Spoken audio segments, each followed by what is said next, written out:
I currently have no control over my bowels and I'm going to a job interview. I've got Crohn's disease, I'm currently in a really bad flare and I'm going to a job interview, which means I'm leaving the house. Luckily, I tend to go to the toilet less in the afternoons. My job interview is in the afternoon.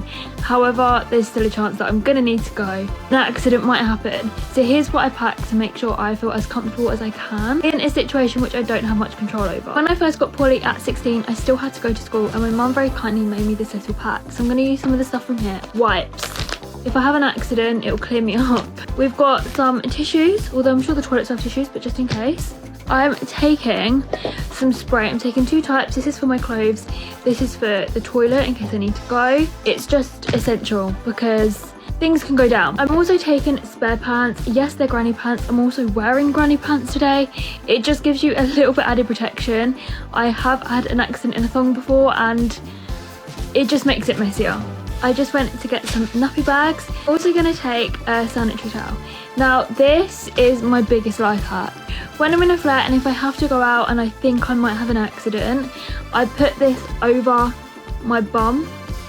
Not over my bum, under my bum, so I move it slightly forward to what I would do if I was on my period, and it just gives you that, again, extra protection in case you have an accident. Because I'm only going to be at the house an hour and a half, I obviously don't need to take any medication. If I did have to take medication, I'd take Buscopan and paracetamol, but I won't need that. Look, that is my little, if you put yourself, you're safe, starter pack.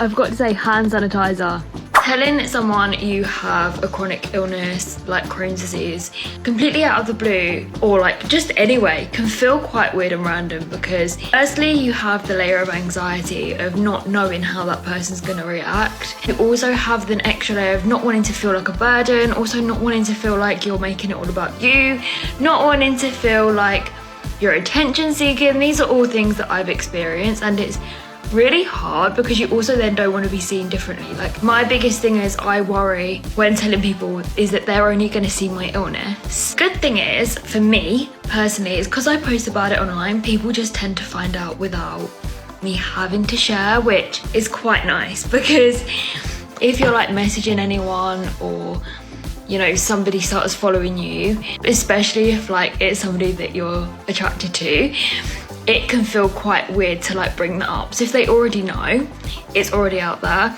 But then that adds an extra layer because it's like, it's the elephant in the room sometimes. It depends how mature the person is.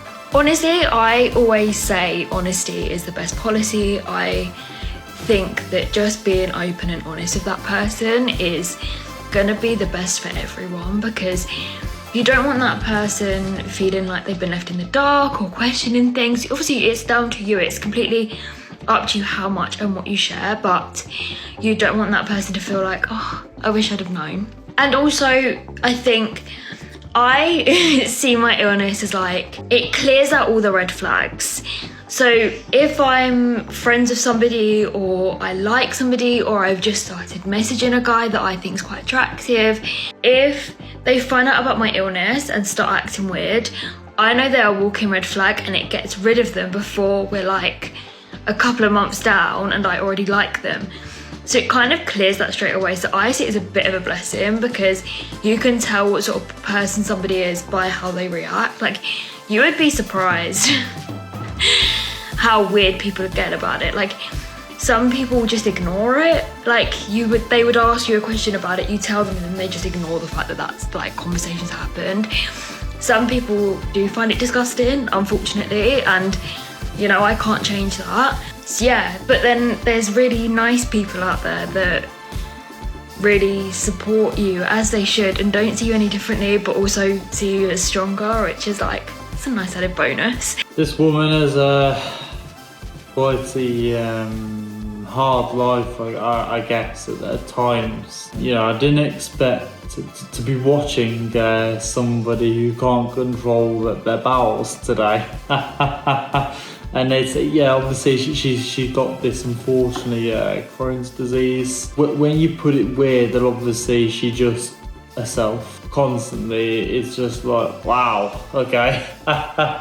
It must be a hard life at times for this woman because obviously she was going for a job interview, and even going for something as simple as a job interview, she's she got to be packed and be prepared for any eventualities that could arise during the time when she's out of the house. Obviously in this case it's a job interview, it's 2 hours maximum. She said it's in the afternoon, and she normally goes to the toilet less in the afternoon, which was obviously worked out well timing wise. It was quite cool to watch her literally pack this safe kind of pack for anything that might spill out during when she's out of the house. She'll never know when she's out of the house when she might need to go to the toilet, or if she's wearing suitable underwear, or if she can't control what happens. It must not be nice to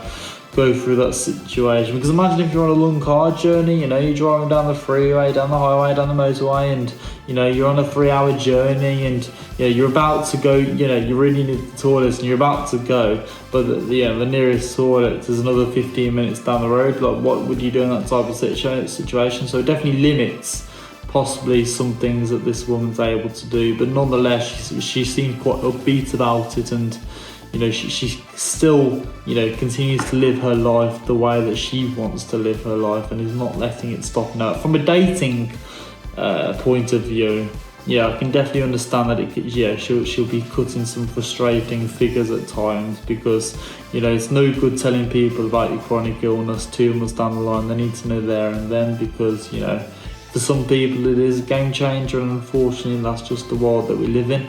And it must not be nice to actually really like somebody, and then you tell them your damning news, and then they kind of go quiet on you and just call it quits.